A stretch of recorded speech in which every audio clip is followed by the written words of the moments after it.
Le mardi, si vous nous suivez, vous le savez, c'est la santé. Nous nous intéressons aujourd'hui aux défibrillateurs. Le ministère souhaite les généraliser dans toutes les enceintes sportives. Il y a eu trop de décès, il y a eu trop d'accidents graves, Elisabeth.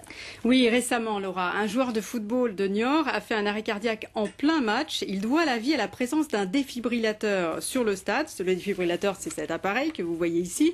On verra comment ça marche tout à l'heure avec vous, Laura.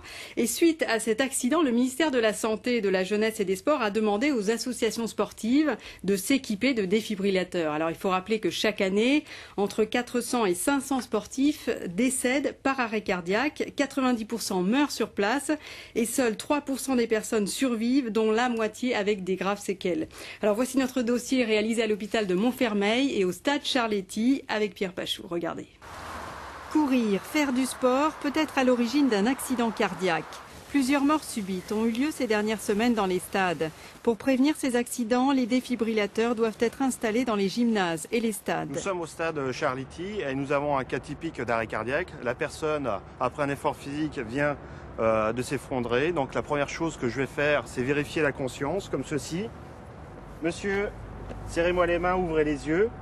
De suite, je me rends compte que la personne est inconsciente, j'alerte vite les secours. Ce sont des gestes vraiment extrêmement simples. Même quelqu'un qui ne connaît rien à la réanimation cardio-pulmonaire, juste aidé par un défibrillateur comme celui-là, pas à pas, ouvre le défibrillateur et depuis qu'il allume le défibrillateur en poussant sur le bouton vert, on lui explique absolument tout. Comment décoller les électrodes, où les placer, à quel rythme il doit masser, si jamais l'appareil doit choquer, c'est-à-dire envoyer une impulsion électrique pour réveiller, mettre un coup électrique très fort au cœur. La France est sous-équipée en ce qui concerne les défibrillateurs. Quelques hôtels et quelques entreprises parisiennes possèdent cet appareil pour leurs salariés. Utilisé dans les premières minutes, un défibrillateur permet de sauver 90% des vies.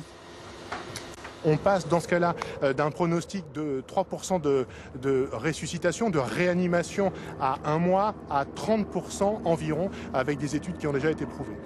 L'hôpital de Montfermeil en Seine-Saint-Denis vient d'être accrédité pour poser des prothèses implantables permettant de prévenir les morts subites.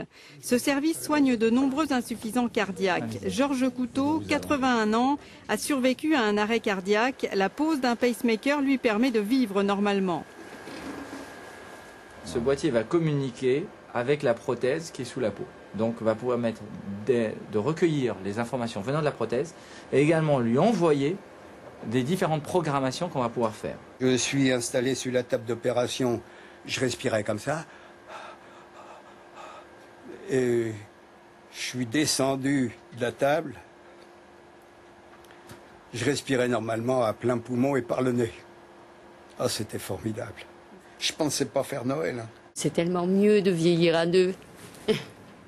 Arlette et Georges entendent bien encore profiter de leur bonheur. Chaque année, près de 60 000 personnes meurent d'un arrêt cardiaque en France, 10 fois plus que pour les accidents de la route.